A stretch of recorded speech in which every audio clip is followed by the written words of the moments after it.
जिंदगी दोबारा नहीं मिलती, मुरझाए फूल दोबारा नहीं खिलते।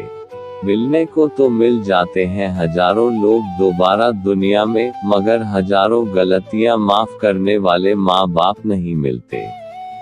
यह कहानी है एक नौजवान लड़के की जो गुस्से में अपने घर से निकल आया है और बड़बड़ा रहा है। छुपा कर रखते हैं सारे पैसे। एक मोटर बाइक ही तो मांगी थी मैंने, कोई खजाना तो नहीं मांग लिया। ठीक है कोई बात नहीं, अगर वो मुझे बाइक नहीं दिलाना चाहते तो मैं भी तब तक घर नहीं जाऊंगा जब तक कि मैं नई मोटर बाइक नहीं खरीद लेता। लड़का यह गुस्से में बड़बड़ाते हुए जा रहा था, तभी उसके पैरों में कुछ चुभा। पैरों की तरफ देखा तो तब उसे रियलाइज हुआ कि वो हड़बड़ी में अपने जूतों के बदले अपने पापा के जूते पहन कर आया है। पैरों में क्या चुभ रहा है यह देखने के लिए उसने जूते चेक किए तो उसने पाया कि जूते में से एक छोटी सी कील उभर आई है जो बार बार उसे चुभकर घाव बनाने की कोशिश कर रही है। गुस्से में वो फिर बड़बड़ाया, मैं ठीक ही सोचता हूँ, मेरे पिता सच में बहुत कंजूस है। देखो कितने पुराने और क्या घटिया क्वालिटी के जूते इस्तेमाल करते हैं। पता नहीं सारा पैसा छाती पर लेकर जाएंगे क्या। लड़का अपने गुस्से और बौखलाहट में आगे बढ़ता रहा। थोड़ी दूर जाकर एक बगीचे तक पहुंचा, वहां पर बेंच पर बैठ गया। अचानक वहां पर उसे याद आया कि वो अपने साथ अपने पापा का वॉलेट भी उठाकर लाया था। उसने सोचा आज पता चलेगा पापा पैसे कहाँ छुपा कर रखते हैं। उसने अपने पापा का वॉलेट अपनी जेब से निकाला जो बहुत पुराना और फटा हुआ था। यह वही वॉलेट था जो पापा घर में किसी को छूने भी नहीं देते थे। जब लड़के ने अपने पापा का वॉलेट खोला तो उसमें महज 120 रुपए थे और अपनी फैमिली की फोटो और एक छोटी सी डायरी थी।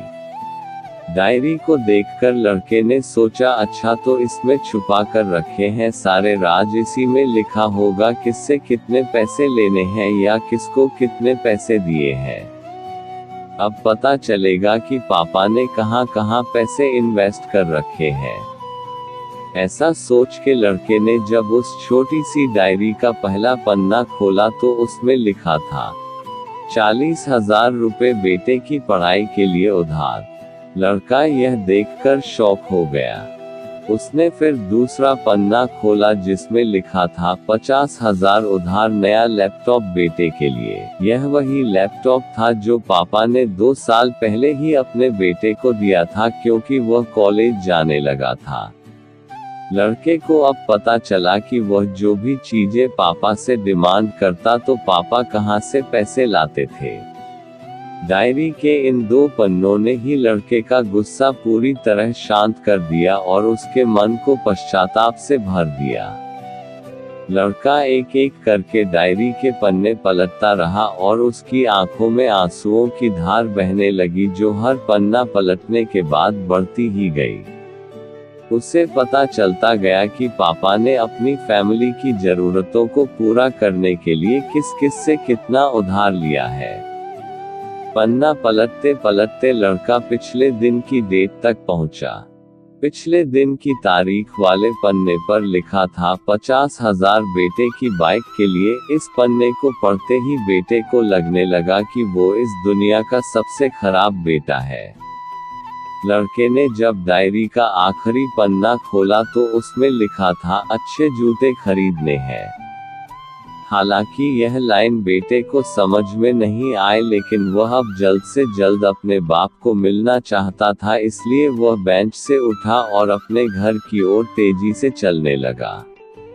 बगीचे के थोड़ा आगे रास्ते में पानी गिरा हुआ था जिस पर चलने के बाद लड़के को अपने पैरों में ठंडक महसूस हुई। उसने अपने पैरों से जूते उतार कर देखे तो दोनों जूते नीचे तल से फटे हुए थे जिनसे पानी रिसकर पैरों तक आ रहा था।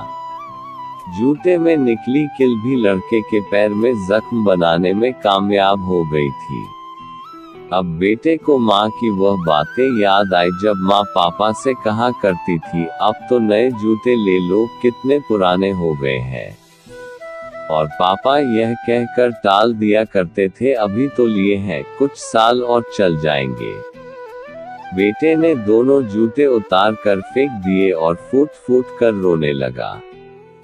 लड़का बड़ी तेजी से अपने घर की तरफ दौड़ा, न जाने उसमें इतनी ताकत कहाँ से आ गई कि रास्ता बहुत लंबा होने के बावजूद वह थोड़ा भी नहीं थका और सीधे अपने घर ही जाकर रुका। घर जाकर उसे पता चला कि पापा घर नहीं है, मगर उसे पता था कि पापा कहाँ मिलेंगे। वह तुरंत नजदीक के बाइक डीलर के शोरूम पर गया, जहाँ पर उसका बाप उसके लिए नई गाड़ी खरीद रहा था। लड़का दौड़कर अपने बाप के गले से लग गया और फुट फुट कर रोने लगा।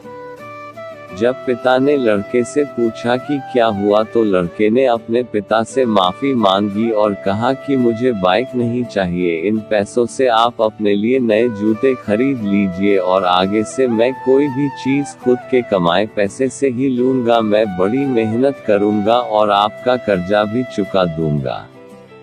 यह सब सुनकर पिता की आंखों में भी आंसू आ गए खुशी के। दोस्तों, बड़े खुशनसीब होते हैं वो लोग जिनके माँ बाप होते हैं, लेकिन अक्सर हम माँ बाप की मजबूरियां नहीं समझा करते। आशा करता हूँ यह कहानी जानने के बाद आप लोग माँ बाप द्वारा इनकार की गई बातों की गहराई को समझने की कोशिश करोगे। थैंक्स।